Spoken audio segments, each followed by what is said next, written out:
Good afternoon, everyone, and welcome to the fourth and last webinar in our Georgia Smart series. I'm Greg McCormick, Director of the Georgia Smart Communities Challenge. Today, we're very excited to have Dr. Omar Isaac Asensio, Assistant Professor and Class of 1969 Teaching Fellow in the School of Public Policy here at Georgia Tech. His research focuses at the intersection of data science and public policy, with applications to energy systems and behavior, smart cities, vehicle electrification, and applied machine learning in transportation and mobility. Dr. Asensio conducts randomized field experiments and uses statistical and computational tools to identify the causal effects of policies and interventions at regional and global scales. Today, Dr. Asensio is here to talk about his research as part of the Georgia Smart Communities Challenge and his partnership with the City of Albany, Georgia. His talk is titled Implementing Housing Analytics Locally. Before we get started, a few housekeeping activities. Please make sure to keep your audio and video muted so that we don't have any interruptions. And we will be taking questions at the end of the presentation. Please use the chat area to submit your questions in writing, and Professor Asensio will answer them after the presentation is finished. So thank you so much, Professor Asensio, for joining us today. Welcome. Thank you very much, Greg. It's a pleasure to be here, and thank you all for joining us on this last of the year webinar.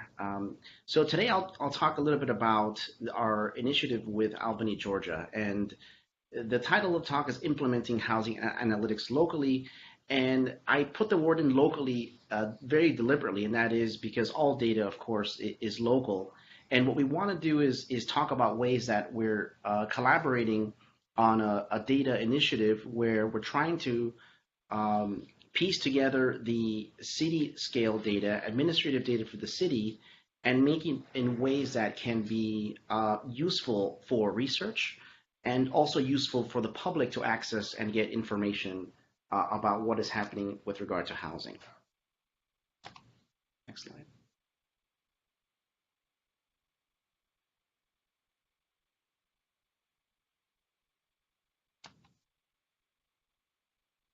So, as an overview of today's talk, I'm going to cover a little bit about that transition between providing open data of the city and then doing some analytics on it, meaning translating the city level data into things that can be useful for policy analysis.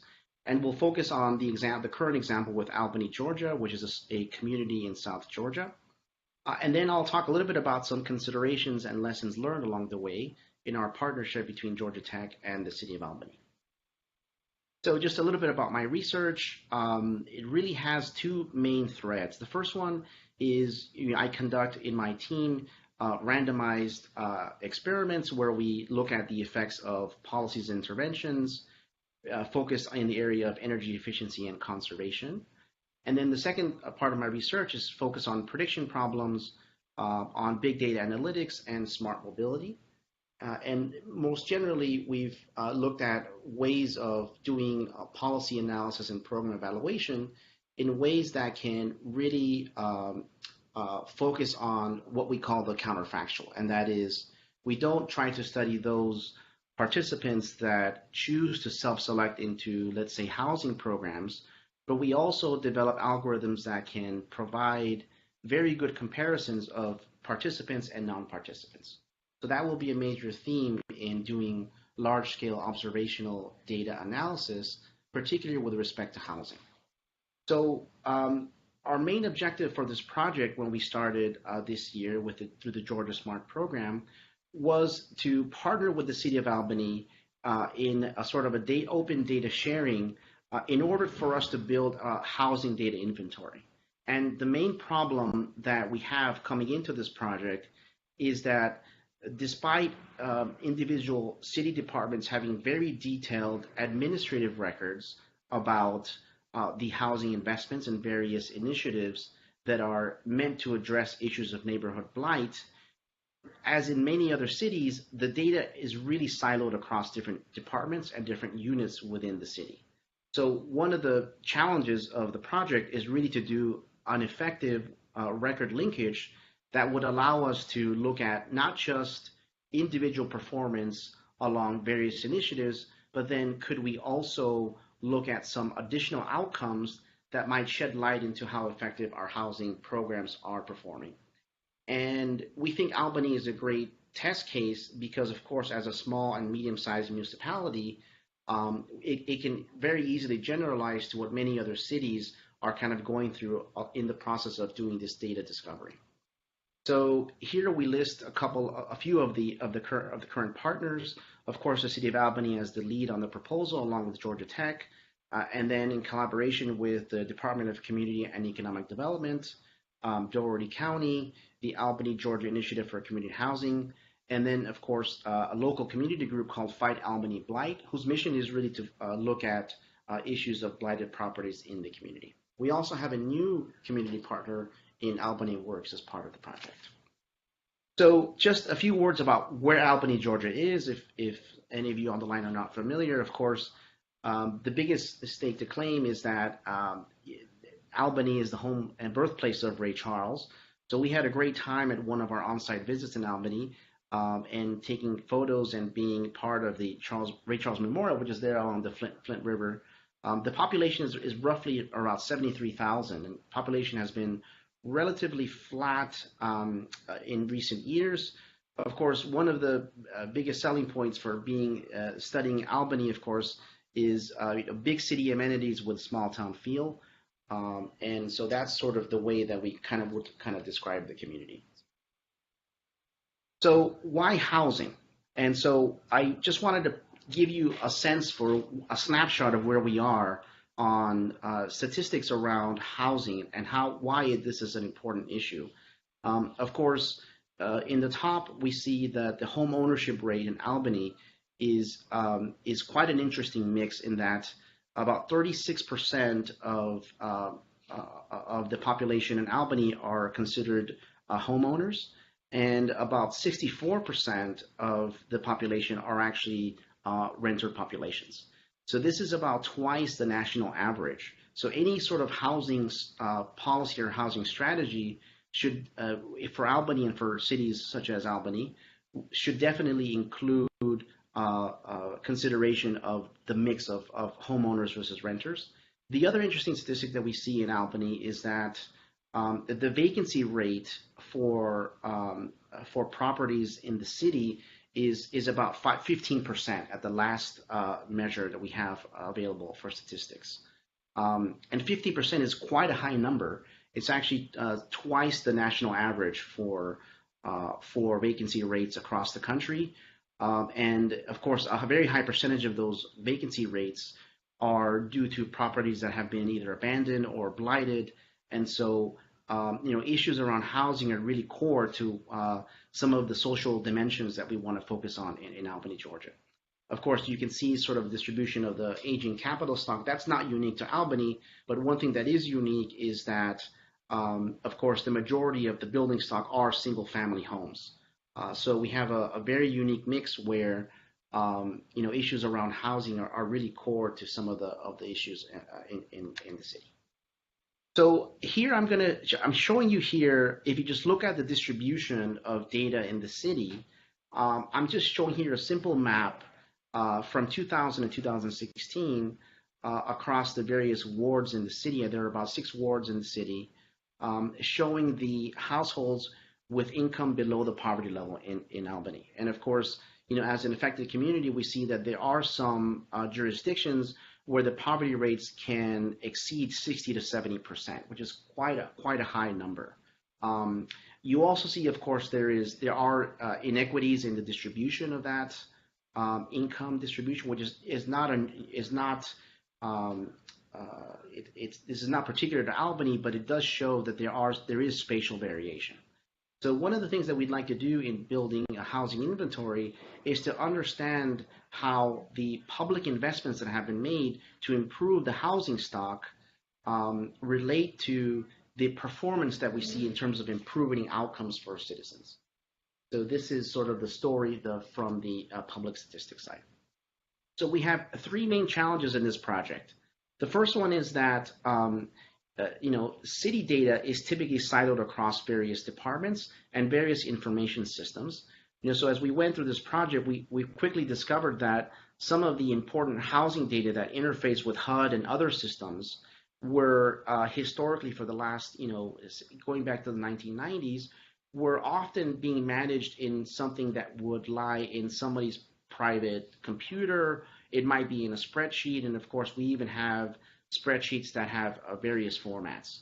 So one of the challenges of data and record linkage is that not only do we have this challenge of various formats, but we had to find a way of being able to clean up the data in ways that could be reliable and have high quality assurance.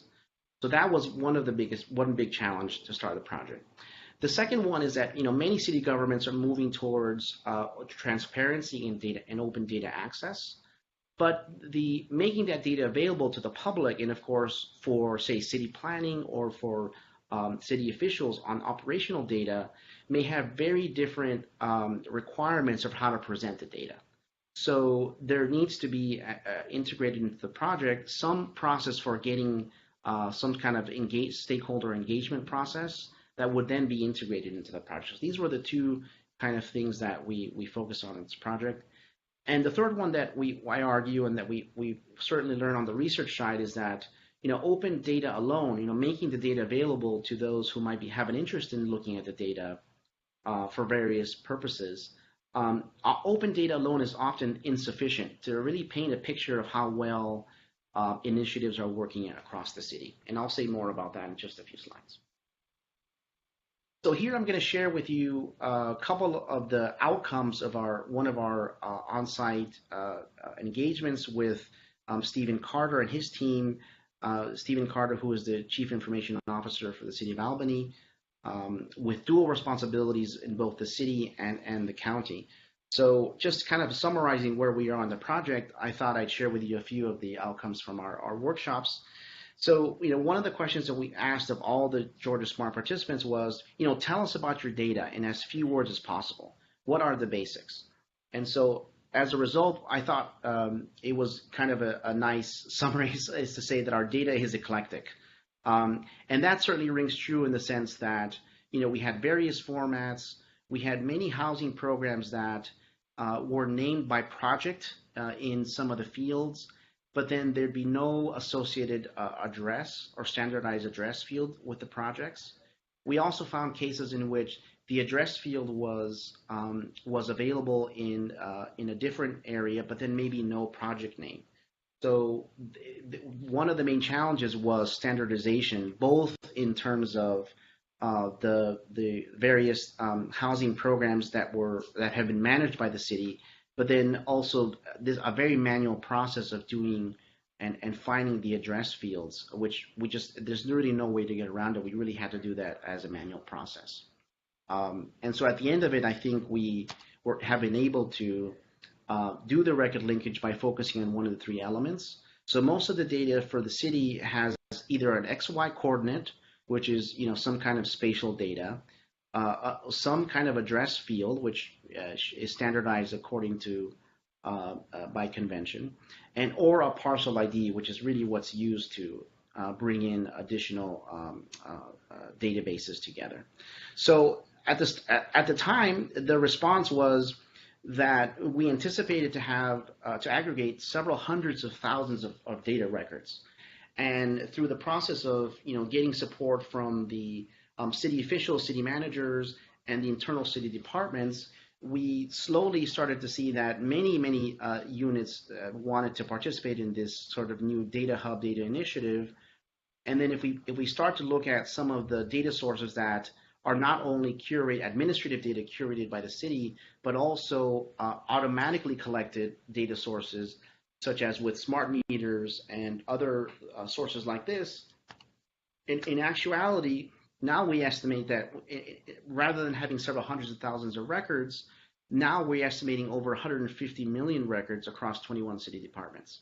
So now we have access to, of course, and that is facilitated by access to real-time data, such as this transition from analog electric utility meters to smart meters, which will have near real-time capabilities.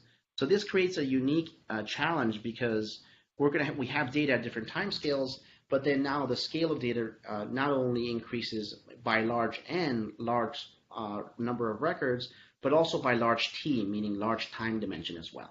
So that creates an interesting data structure and data schema that we have to address. Okay, so another question that came out was, okay, let's share a known pattern in your data set using numbers or a symbol visualization. I thought that was a very useful exercise. So the response was, one data pattern in our initial data set is that the funds allocated for most housing projects are in impoverished portions of the city. And that really was an assumption that really hadn't really been explored because there really was no way to easily do spatial visualization. So now that we've cleaned up the address fields and we're able to put this in a GIS system that can allow us to at least look at it spatially, although not yet do the full analysis. Here I'm showing you just a quick snapshot of what it looks like. And in actuality, the assumption is that most of the housing projects were going to the impoverished areas of the city. Remember, in a couple of earlier slides, I showed the concentration of low-income communities really at the city center. But what we see here is that across 422 projects that were tracked, we do see that there is a pretty good distribution across all city wards. So this is kind of like the beginning of us being able to dig into the data and sort of tell the hidden stories in the data. And I'll say more about the analysis. Okay, next, another question was, what is the biggest opportunity you see in your data and who could make use of them and to what end? So that was a nice question. And the response at the time was, the biggest opportunity in our data is simply data access. This will be a game changer in the ability of the city leaders as well as citizens to have access to data that could assist them to make better informed and data-driven decisions. That sounds very sensible. What is the greatest risk you see in your data and what wouldn't you want them to be used for? Response there was, I actually have two major concerns: data accuracy and the possibility of disclosing something that is too personal for public consumption. And certainly that's certainly something that we observed in other cases, not just in Albany, but we also saw that in other cities such as Los Angeles, Chicago, New York, and other large cities where there may be sensitive information that should not be disclosed. So I wouldn't want any data that we provide to be used to intentionally or even unintentionally harm someone else. And this is something that we have to be very careful on. So just to give sort of an external example of this sort of situation and how poorly thought or insufficiently thought data presentation can potentially have an impact on the interpretation of the data. Here I'm showing you an example of the tabulated result of energy consumption from the LA Energy Atlas, where the idea was to take housing stock in the data and look at and link that with energy consumption. And what we see here is that if you tabulate the consumption per square footage, energy consumption per residential square footage, we see that the highest numbers of median energy consumption per square foot in Los Angeles typically was in cities that we would consider to be lower income communities. So that the top one here was 55,000. I think this is kilo BTUs per dollar. And we see communities like Compton and Inglewood, communities that we would consider to be relatively lower income, are sort of scoring higher in this metric. So if we would interpret data based on this, one would assume that we would have to make deeper investments in these types of communities, or that there might be sort of inequities in who gets access to housing programs, for example. However, we can easily run the same analysis by normalizing the data on a per capita basis. And when we do it on a per capita basis, what we see is the actual opposite conclusion. And we see that the very highest income communities, such as Malibu, Rolling Hills, of course, Beverly Hills, score the highest in terms of energy on a per capita consumption basis. So I bring this example to illustrate the point that open data and data analytics can be very sensitive to how the data is presented to the public and the interpretations of how we we think about presenting the data, which means that, in this case, it just prevents an example of how linking housing to another important outcome related to housing, utility consumption, for example. We have to be very careful, both, as researchers, but also in the public, in how we communicate the information.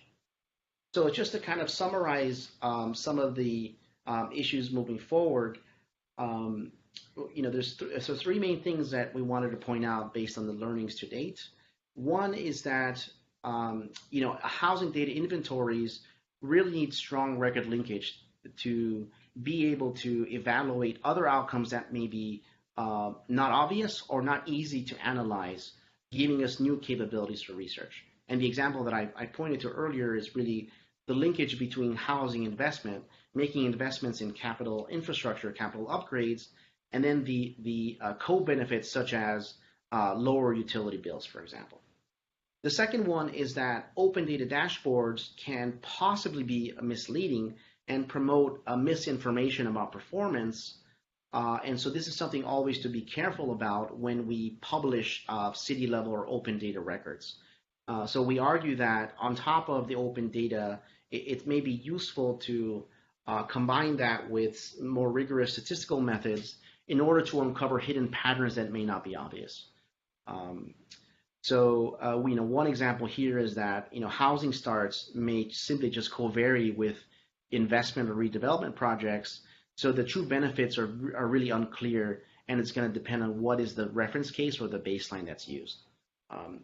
And third, we really cannot study only those housing investment projects that chose to self-select into these programs. And that is, if we only study the outcomes among those housing units in which they've received some kind of benefit of public or private investment, we'll still be subject to this, what we call self-selection bias. And so it becomes very important to, along with the data presentation, to really provide some metric as to what is the reference scenario or the reference case, either by normalizing data or by developing algorithms that can help with doing that comparison. So there are three types of data sources in this project that we're beginning to unpack. One, of course, is just the administrative data, what I call curated data. And these are just data sources that are under the direct control of the city. So this would be like traditional administrative data records. The second one, which is going to blow up in terms of the amount of data that is being handled by the city and made available to the public, that is automated data, that it comes from the automatic function of a system. And the example I'm pointing to earlier was smart meter utility data that comes at you every 15 seconds or so, or 15 minutes or so. And the third one, which I think is moving forward on the project, is a third type of data source that we will focus on for record linkage, is what I refer to as a volunteer data. And these are data sources that are either collected manually or automatically on a platform as a direct result of public participation. And that could happen synchronously through public engagement workshops, such as the ones we have planned over the summer, but also can happen asynchronously through these online platforms. And of course, the one that we are testing with the City of Albany is this ArcGIS Hub, which is a new consumer engagement product that we're moving forward. So we're very excited about the project. There are a number of different research capabilities now that we have this the ability to link housing data with a number of different additional data sources. And this is a capability that we just didn't have before. So we're very excited to have that. So as I mentioned, next steps for us is to do this integration with ArcGIS Hub, try to evaluate and incorporate some of the public engagement information. And then we're going to deploy various statistical and computational tools to evaluate 20 years of housing investments in Albany, dating back to the 1990s. So we're very excited to be able to do that and partner with the City of Albany and partner with the Georgia Smart program, who's provided funding for us to be able to continue this at least through this year. And in the summer, we're very excited. We'll have a new round of civic data science students who will be helping us develop these analyses for use by the city and to inform on city policy. So let me just close here with just a picture of my research team. We've got a great group of students here at Georgia Tech. In my team, we have policy scholars, we have economists, we have computer scientists all working together. And we're just very lucky to have a great set of students at Georgia Tech. And with that, I think I'll close today's presentation. Great. Thank you so much, Professor. We really appreciate you being here today to talk about the project with the City of Albany. This is, again, one of the 4 grant challenge winners from the 2018 Georgia Smart Communities Challenge. Professor Asensio has been working with the City of Albany since about September, and is going to be working through the end of September this year. And then I believe he's gotten some funding to follow on and continue on work with the City of Albany. So we're really excited to see where this research ends up. So we'd now like to take some questions. If anyone has Q&A that they'd, or any questions that they'd like to ask Professor, we'd like to take some time to answer those questions. Again, you can use the chat area of BlueJeans, our webinar tool, to ask those questions. I've added a chat to that area that just informs you that this is the area that you should be using. So we'll give it a couple minutes here to type in your questions, but we'd love to take those questions now and make sure that you understand everything that's been said, or any comments that you have. We'd be happy to take those. And Professor, if you have any other topics that you want to kind of discuss while we wait for any questions to come in, and anything that on this topic or your research in general, feel free to expound upon that. Hate to put you on the spot, but yeah, sure. Anything of interest? Yeah, just as as another sort of closing remark, if anybody in the audience would like to get in touch on any other initiatives related to housing or other issues in energy environmental policy, I'd be happy to have a conversation. Great. Thanks. And his contact information is on the Georgia Smart website in our GT Research Experts area. I believe he's right at the top of the page, due to your last name being A, so right at the top. Thanks, Greg. So I'm actually not seeing any questions come in. So I might just pose the question, moving forward with the City of Albany, all those data records. I feel like that's a lot of information, but I also feel like a lot of cities have that much information. What kinds of tools are you guys using to store it and analyze it? Is this some custom database software and analytics tools that your team has written, or are these some commercial off-the-shelf tools that are available to other cities out there in Georgia? Yeah, great question, Rick. So in this case, we decided that we would leverage the city's existing relationships. So Albany has a particular relationship with ESRI, and so we decided that it would be best in terms of the operational processes governing, data governance and data management, data storage, that we would not be building a new system to store all of the city level data. So the data will primarily be housed in the current sources where they currently live. And so one of the issues is that we will do this on the back end, where the automated systems will do that database querying function. So there isn't any new system that's being built for the process, but it's more about the automated processes that go into feeding whenever there's a new data update. So ideally, we'd like to have an automatic update of databases as opposed to this very manual process, particularly with housing data, is a very manual process of updating what projects and records. So part of it was, leveraging the existing capabilities, but then also redesigning operational processes within the city and the way different city units work together to when we have data updates to be able to update that automatically. On the research side, then we can use that back-end capability to then be able to deploy various algorithms through this online platform using Python and R and various open source algorithms that we can use to analyze on the back.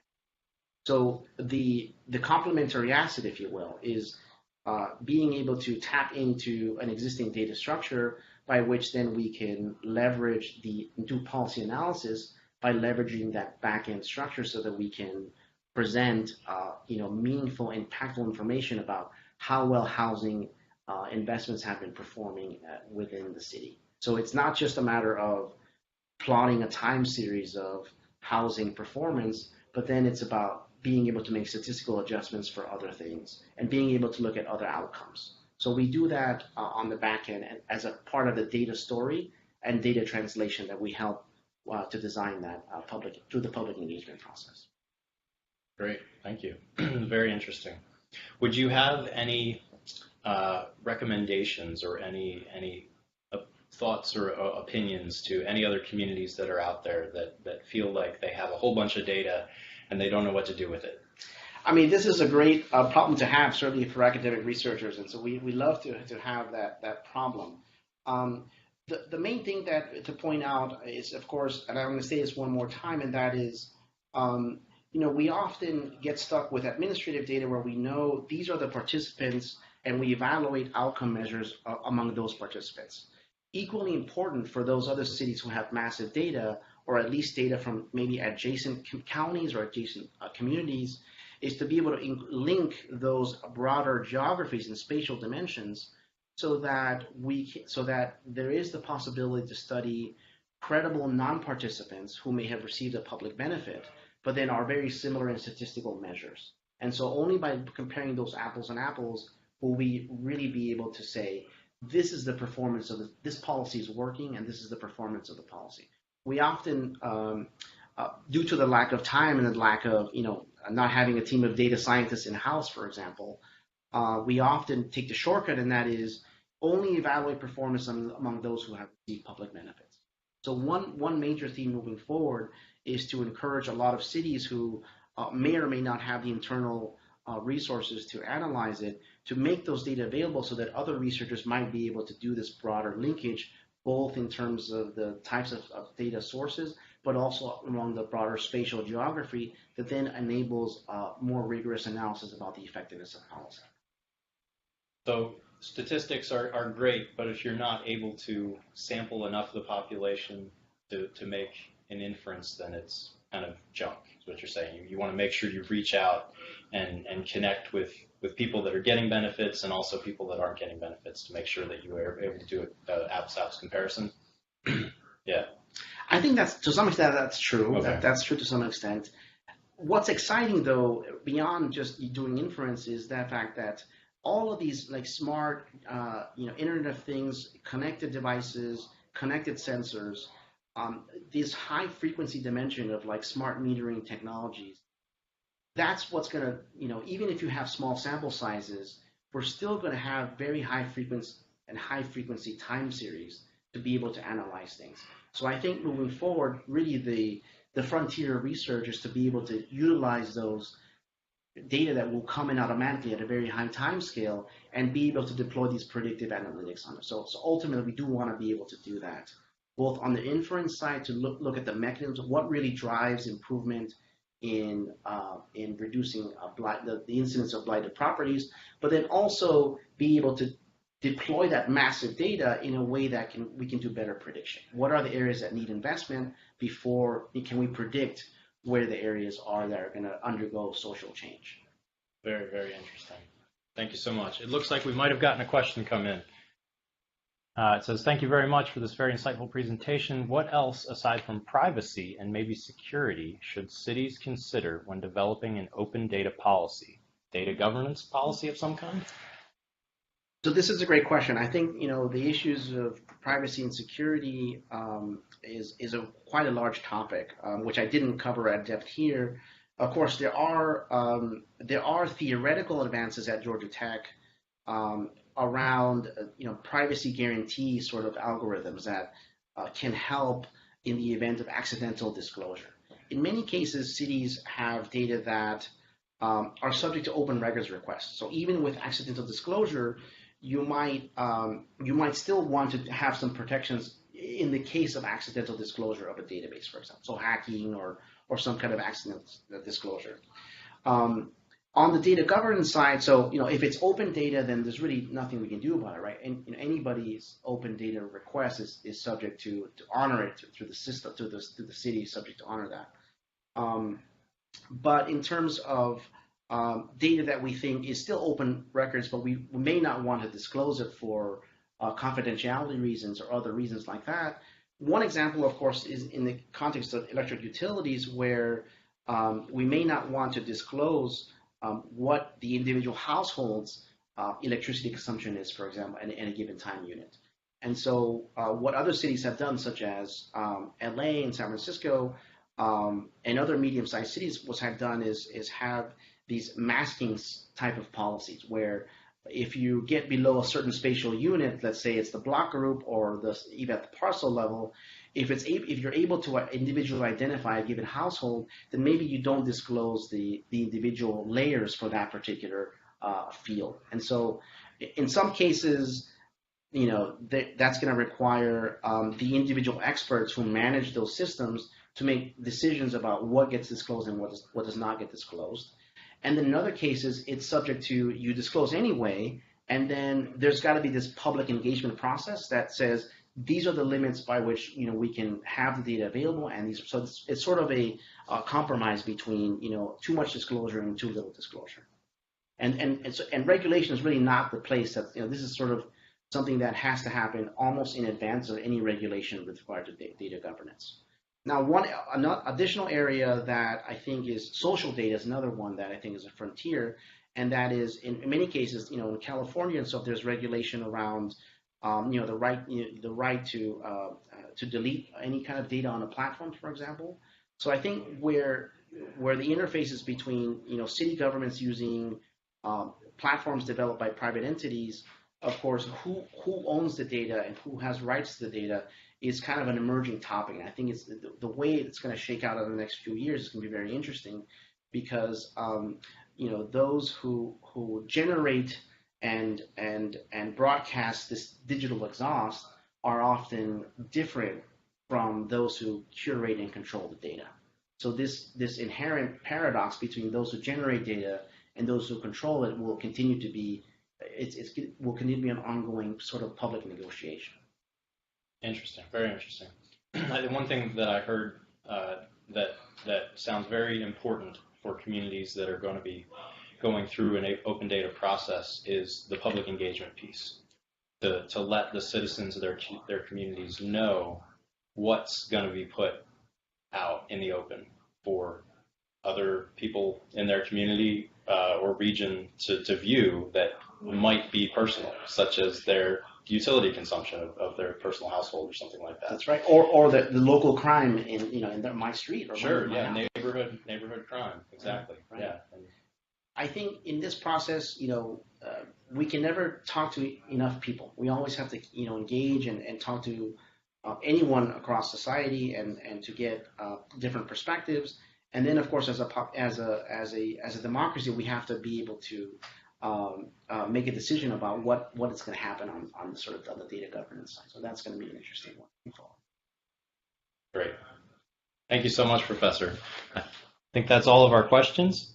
And we really appreciate everyone for tuning in this afternoon and listening to Professor Asensio's webinar and your participation this afternoon. Again, we really appreciate you tuning in to this last Georgia Smart Series webinar. And thank you for being here, and thank you, Professor, and that'll be it for today.